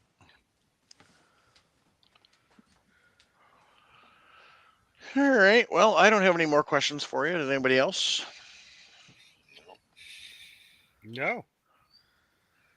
Sweet. RJ, thank you for coming on and Yeah, talking with thanks us for the and invite. I kinda, really appreciate it. yeah, telling us about um, all that. I'll put your website in the show notes. Okay. So, as you know, being a listener, we're a few weeks behind, but we're working on getting caught up. So, Sounds good. Yeah, so I do usually listen to the podcast, so I'm usually a little bit behind because I always say I'm going to go on YouTube and then I never do. So, yeah. So, so, but I appreciate it. It was really fun. Definitely glad to be here. And yeah. When you start to get more time for making ammo, let me know and we'll let people know. yeah, definitely I will. So, I appreciate it. absolutely. So we'll let you go and you can go play with the puppy like the puppy's been asking to do for a Yeah, while. he wants to go outside, so I'll go take him for a walk. There you go. Oh, well, sounds good. I appreciate it, guys. Thank you very much. Have a good night. You too. Thank you. Merry Have a good one. Christmas. Merry Christmas. Merry Christmas to you too. Ray, just so you know, I'm just checked on Gunbroker, the Colt Mustang, two starting bids at $1,200. Yeah. Pretty much Yeah, anything Colt nowadays is over $1,000. Mm-hmm. Yeah, when I bought my 1911 in about '83, my next purchase was going to be a Mustang, and this I never bought it, and I kind of regret it. Mm-hmm. Yeah. We all have that gun that we should have got that we didn't. Oh yeah. I was lucky when I bought mine because I was looking. I went to a gun shop with my wife, and she looked at it. She saw it, and she goes, and there was next to it was a pair of P14 that I was looking at too. And she says, "No, buy the Mustang." I said, "Okay." Mm-hmm. Awesome.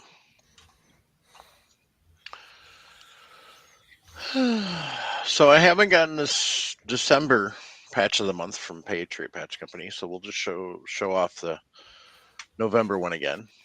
So when you're a Patch of the Month club member, you get a sticker and a patch, and then you also get Ryan's original drawing. It's fun to take the drawing and compare it to the patch and see what's changed. So that's always a fun game. I have seen, because Jake sent out the email. I've seen the patch. It's definitely Santa themed, like most of the December ones are. So, but it's also fun to see the difference between the patch and the sticker. Because if you look, you'll notice the ejection port on the sticker is a little more prevalent and noticeable than it is on the patch. Oh yeah. So, um, it's always fun to try and get the right angle so the sticker doesn't glare. But so, but yeah, I mean, awesome work, awesome stuff there. So, patriotpatch.co.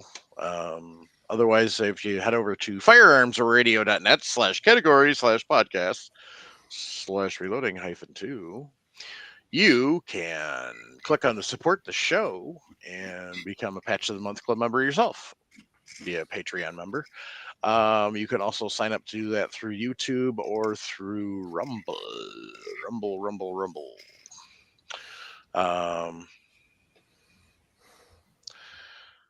So, yeah, that's a lot of money. Also, you can head over. You can buy our merch. Good night, Raggle Fraggle. And yeah, you should have bought that ACR. Why, I don't know, but you should have, because it's a gun. I can't understand why people like the ACR. I just don't get it. But maybe it's the state they live in. But if you buy our merch, you can get awesome tumblers like this, or shirts like this, or hoodies. And you can also do special requests for non-hooded sweatshirts. So we've got the Reloading Podcast ones, and then we've got the two over there that are making fun of the ATF because, we should. So check that stuff out. Also, swing over to Camerado.com and check out all the awesome camo that Sean's got over there. Use coupon code RELOAD to save 5%.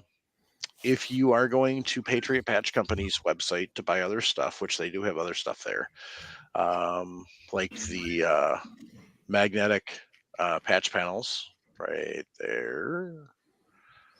Don't you hate that when you're trying to get your finger to do something, but your brain's like, no, not that direction, that direction. And right there, yeah, that right there. They sell those magnetic patch panels. Yeah, so you can, if you want to save money there, you can use coupon code FRN and save 10%. So I thought tonight was kind of a cool change of pace. It's, when we started talking, he wasn't, he was still doing quite a bit of the gunsmithing and the ammo making, but he obviously said he started a new job, but we kind of wanted to get him on anyway, kind of talk about that. And it's kind of nice to get some feedback that, yeah, we actually are teaching people stuff out there. So, but it's still fun, so we'll keep doing it. Next week we'll work on that right there, that right there, and see if we can get it up and running. So, but that's about it for now. And shout out to RJ for coming on. Shout out to all the people that tune in every week to the live and add to the show. So, shout out to all you that join me every week.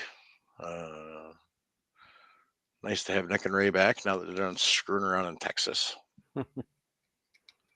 I would like to shout out. Hey, what you got there? Oh, just a fidget spinner. A little. Oh. Shout out to the 2 families that lost the 2 National Guardsmen in Washington. Yeah. Prayers for their family, especially during this time of year. It's going to be tough for them. Yeah, no kidding. Yeah, that's definitely. I don't even know what to say on that one. Yeah, that's. Thanks to all of our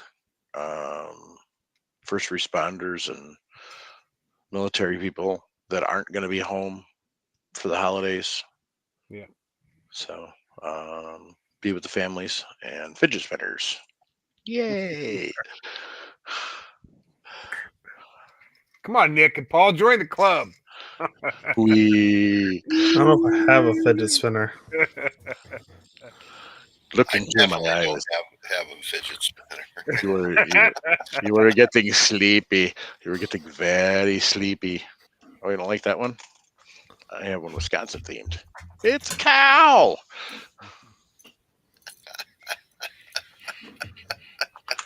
And in case the spinners aren't cool, I got this fidget. Yeah, look at that. Yeah.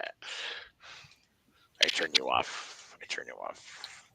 The wife doesn't like that when I do that to her. She says, "Put that shit away." Anyway, the things you have on your desk. Yep. So I also could sit here and sharpen knives, but that gets annoying and loud. So anyway, um, so next week, yeah, we'll go back to the Frankfurt Arsenal and see if we can get that finished and up running.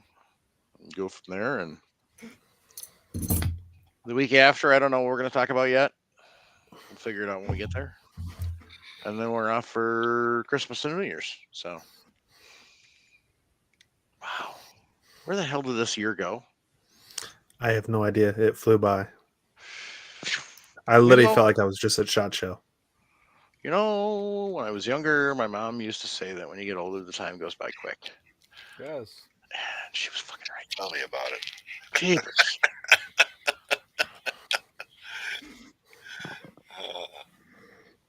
So, if you want to join Discord, send us an email, reloadingpodcast@gmail.com, or get a hold of us on one of the various social medias. I typically spend most of my time on Instagram now.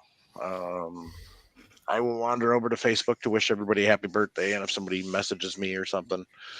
But otherwise, I usually don't spend a lot of time on Facebook. So,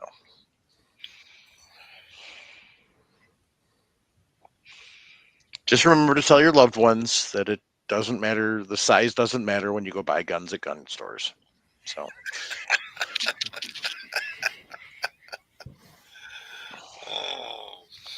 and if they're worried about what type of gun to get you, tell them to get you a gift card for the gun store, and then you'll go pick one out. That's the best thing to do right there. Absolutely. Uh-huh. I hate people that just come in and buy guns and, oh, this can be a gift. I'm like, okay. Yeah, you're like, straw purchase. Yeah. So, yeah, that was always the challenge. So, I mean, it's perfectly legal to buy a gun and give it as a gift, Mhm. as long as the person receiving the firearm is legally able to do so. That's the thing. It's like, how many times did that happen? That you don't know? Is it a straw purchase? How do I know? The thing is, in Illinois, is different than in Wisconsin. Yeah. Yeah. Well, that's because Illinois sucks hairy donkey balls. Yeah, Yep. that's true. Yeah, in Illinois, you're supposed to run the background check on them, transfer the gun to them, and You can't do person-person transfers anymore either. Nope. yeah, that's true. No. That personal ended transfer. when I lived there still. Mm-hmm. Welcome to freedom, where you can literally just sell somebody something whenever you want. Exactly. Exactly. Less than 30 days. Yeah. I can walk outside and somebody wants to buy a gun. I can go, here you go. Have a nice day. Yep. Exactly. Yep. So I love person-to-person sales. It's a beautiful thing. Freedom. Yeah, I love going into a gun shop, buying a gun, doing my paperwork, and being out of there within 15 minutes. No more 3-day waiting period. Ah. I love that. You would be anytime. amazed at how many people came up and bought guns from us, even though they knew Oh, it that they had to doesn't wait. shock me. Does not shock. I can't I- tell how many times we have customers that, well, I'm not my customers. When I'm at the shops, hanging out with all my buddies there, are from Missouri, thinking they can buy a pistol. I'm like, You're an idiot. no, had just a go guy back argue- over there. I had a guy arguing with me. I can buy a Britain. I said, do you have an FFL? What's that? I said, well, that means you probably don't have one because it's a federal firearms license. No, I don't have one. And then the number of times I'm at the same shops, somebody has a gun transferred in. Oh, their driver's license isn't up to date with the address. I'm like, Bye-bye. come on, that's the first thing you do Go fix when you it. move. You fix it. Yep.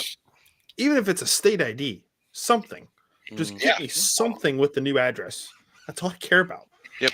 It makes life so difficult. Oh, yeah. Because then you got to get vehicle registration, all that. Ugh, hunting license, fishing license, I don't know about Kansas if they take hunting and fishing, but I know vehicle registration for sure. Well, it doesn't matter if Kansas does or not. It's federal, so and feds do, so because Wisconsin hunting and fishing licenses were perfectly legal for a secondary, but not in Illinois. Nope. Gotta have that FOID card. Got to have that. Well, first of all, you got to have the driver's license that's got the right address on it, Yeah. as Nick says. And then And you the got to have FOID. the FOID card that's got the right address As on we it. said, 3 points of contact. Yep. So FOID, here's- driver's license, and 473. Yep. So here's the fun part. In Wisconsin, we actually just took the FOID card as a legal ID. Oh, wait, what? And it says right on there it's not a legal ID. I know it Yeah. does. I love it. I laugh Yeah. at that every time I read that. Like I still carry mine in my wallet just to show people. It's state issued. It was I a don't know why I it do was- this, but it's like government issued ID that had your everything that the feds require on it. So away you go. It should Anyway. be as good as a passport. A passport don't even have your address on it. Nope, Yeah. passport. You got to have a secondary supporting ID. That's the funny thing. Yeah. Yeah. jeez. But Anyhow, yeah, pretty much. Isn't life great? only 30 more days. That's Ray. right. That's That's what right. you got to look forward to. No, 29 days. Yeah. Well, Actually, it could be it could be 2 weeks because yeah. once I close on the house, I'm gonna go get my driver's license for Kansas. Go get it. Hey, you And can you'll do it. find There's out how one like much easier it is in Illinois. oh, it's so much easier. Yeah. Mm-hmm. The only thing that's weird is odd is different is the vehicle registration stuff. That's a little different. Yeah. But you do it once, you get used to it, and then like the vehicle Yeah. inspection, I had to get my vehicle inspected, which is always done at the But it's not Dealership in the Illinois. inspection. What's Like a it vehicle used to- inspection? Well, basically they run the VIN, make sure it's not stolen or not. yeah. jacked They're not and- actually checking like you did on your trucks or brakes. No, they're not doing Like- smog or anything like No, that. they're No, not they doing just nothing like that. they run the VIN, run your title, basically is it in your name, stuff like that. Yeah. Interesting. So it doesn't take long. It's a pain in the ass. Out of the way a little bit. Interesting. I can mail it in. Ah, In That Missouri. and personal property tax is different. No, Illinois never yeah, had that. well, that's, that's, personal property tax. yeah. Like I had to pay. I think my truck was like $265 this last year. He's got no property top- tax. Like you do in Kansas, you do trailers, boats, vehicles. We have to pay sales tax, but that's it. Yeah, but, Yeah, there's no property tax, so. Oh Yeah. yeah. We got it's called personal property tax here. So Yeah, but it's So not you don't like, pay. You don't pay it on the house though. Yeah, mine's escrowed in my mortgage, so I don't even see it. yeah, you pay it on the house. Okay. So pay it yeah. on the house, but it's not like Illinois where you're paying, thousands and thousands of dollars. Right. I mean, the 300 acres in Missouri cost me a little over, net right now, $1,300. Okay, a year. That's it. And as your vehicle depreciates, the tax goes down. So, Right. That's Yeah, nice. so then. each year my truck price I pay goes down on that. Plus, then you get your registration and all that. Then you pay for that. So Well, that's nice then. nice thing you can do it online. Yeah. You don't have to go in person to do it. You can just go right online and click a button, charges your credit card, debit card, and mails everything to you. Nice. Hey, if anybody out there's got a 400 Corbon 1911 barrel, I'm interested in it. So Wow. Okay. well, I got all this 400 Corbon ammo to shoot up. So and I can put the barrel in my Sig Sauer, and away we go. Oh, okay. So anybody heard anything from Jim and Chris? Anything? yeah, I talked to Jim. Jim's actually going to work on maybe doing like a little 5-minute video bit. Okay. Well, So, the reason why Jim wouldn't be on tonight, it's first Monday of the month, yeah, or first Tuesday of the month. yeah, but That feels like a Monday. it's a little late for Jim now. So Well, yeah, right now, yeah. instead of being on for like 20 minutes and a half hour or an hour and then leaving, that's kind of why he hasn't been on. So I was talking to him, and we're working on getting something set up where so maybe he does like a 5-minute video and sends it to me, and then I just show it for the show. So It'd be I nice to think see him. Yeah. Yeah, I take it Travis and Jason are doing good. Travis, I don't know. I honestly haven't heard from Travis in a year.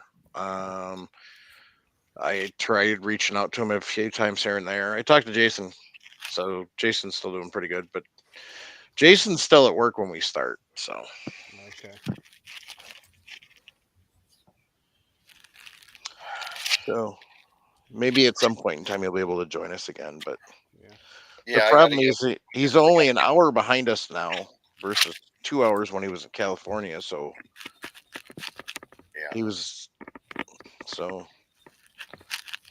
And besides, we got to give Jason a hard time for priming his reloading room. yeah. So what are you doing, Paul? Oh, sharpening. I got a knife here. I'm sharpening. That's funny. Yep. Someone's got to have something, right? Yeah. Give Chris something to do. Yep. Well, since you're sharpening a knife. Yeah. Anyhow. Oh, all right, gentlemen. There you go. Anyway, on that note, gang, keep your breath shiny. Jump on the Mill Syrup short bus. Teach and shoot and reload when they're young. Grandpa told me, don't listen to your mama. Violence does solve problems. Especially with the proper use of high explosives. Keep that spinner handy. Yep. Most importantly, second most important, support the Second Amendment and support organizations that support the Second Amendment. Make sure you're letting your Congress critters and other elected representatives know what you think and be nice about it. Most importantly, if you're struggling, we want you here. We need you here. 988 or 1-800-273-8255 from a landline if you still got one of those. If you're a veteran, you can select option 1 and it'll get you routed to people that are a little better equipped to handle the special issues that come with being a veteran. Otherwise, you can reach out to like Walk the Talk America. Check with your companies if they have an EDP program.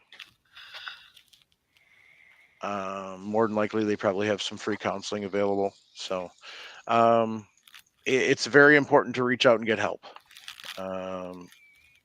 It's not a sign of weakness; it's a sign of strength. So, If you're in Illinois, you need help, call me. Get a hold of me. yep. You gotta call Mike. He'll get a hold of me. I'll get you in touch with somebody. Yep. A professional. And we don't mean a hooker. All right, Mike. That might do the trick. You never know. Yeah. I clean out all the pipes there. Oh yeah. I had to clean out the plumbing.